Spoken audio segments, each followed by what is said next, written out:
doing pretty good. Could you talk to us about bringing Dominic Franks back on the roster? Yeah. What happened to Timmy? Well, yesterday at the very end of practice, Tim had an injury with his hamstring, and unfortunately, we had to make a move. So he was waived injured this morning, and we brought back Dominic Franks, added him back onto our roster. Very familiar with Dom and what he's capable of doing. What will be his role, or that'll develop as we move on? Definitely, Dom can play a number of positions. He helps on special teams. He's returned punts. He's been a vice. He's played nickel. He's played corner. So it gives us a lot of flexibility where a guy can play a number of positions. What's the Matt's has a new cast around it now with the two new quarterbacks and whatnot. John Parker's gone, Chris is gone. Is that a breath of fresh air for him, or was that really kind of necessary? Is just kind of the way the dynamics went into play, where Luke became available? Well, I think it's it's an evaluation process that we're all under. Every player, every coach, we're all under an evaluation process. We went through the evaluation process, and for us to put our best roster together, we felt like we needed to make that roster move. Dom played very well in the preseason, and we wanted to bring Luke in. And the guys that were here, they were a big part of the success that we had in the past. But it's ever changing as you build your roster, and it's not only from year to year, but from day to day and week to week. Just like what happened yesterday in terms of an injury. So it's very fluid. Coach, how much no huddle should the fans expect to see this year from the offense? Well, again, that's going to be based on who we're playing, where we're playing, how comfortable we think we can be in that situation. So it's been a part of our entourage or our package from the very beginning. So it'll be part of it, and we're very comfortable whether we're calling it out of the huddle or we're calling it in a no huddle situation. So I think again it gives a lot of flexibility as we get ready to start the season. How about Studebaker, one of their backup linemen, who will be in a key role for them? What do you see from him? Well, he's a guy. It's an interesting story that played at a Division III, I believe, college, Wheaton College, and has played in the league going on 5 years. So he's obviously got a lot of talent, and he's going to get his opportunity to play because of the situation with the guy that was lined up in front of him.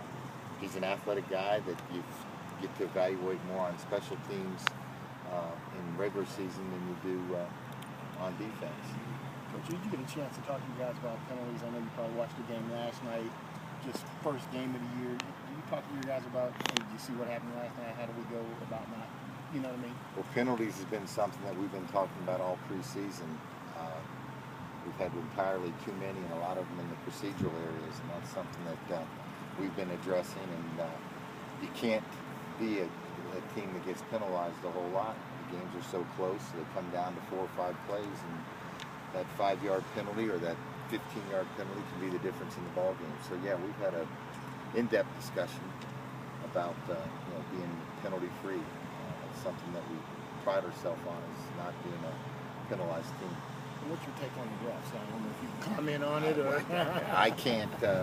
I can't concern myself with that. We don't have any control over that, and we're going to focus on what we can control, and that's being as prepared as we possibly can be for Sunday afternoon. How's Sam looking going into the season? I know that's a big question mark for you off season. I think Sam had a very good off season. He's as healthy as he's ever been. Spent the first couple of months of the off season, Daryl, in basically in a rehab mode. Procedure done at the end of the season. He's got his body feeling as well as he's felt since he's been here. Like the way that he has progressed through the preseason. It looks like he redistributed some stuff. Did he? He did. Okay. He did. It's a great observation. I think he's in as good a shape as he's ever been.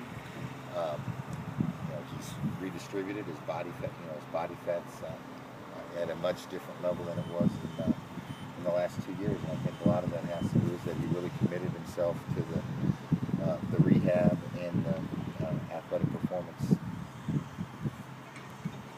I was talking with Asante about some of the camaraderie he felt and has helped generate as well. He's saying he doesn't just have it on the field; he takes it to the meeting room, goes to the locker room, the film room, and there's a lot of chatter going on, and in a good way. I'm thinking you probably think outside the field it's also a good thing. Oh, it's a very good thing. I think you've got to be a collaborative group, and this team is. And I've said many times, you win in the locker room first, and you've got to be able to communicate. Players have to be able to communicate with one another. Coaches have to be able to communicate with players, and you've got to be able to collaborate. I mean, communication can be a one-way avenue. When you're collaborating, it's a two-way street. You're getting information being passed back and forth. And I really think that's the difference in the good teams and the teams that aren't so successful, is that they're a collaborative group. And these guys love to play the game. They have fun doing it, not only out here on the field. We have spirited meetings. We have a great time in the locker room. And team building is very important. And it starts with the guys in the locker room. All right, boys and girls. All right, thank you, Thanks, guys.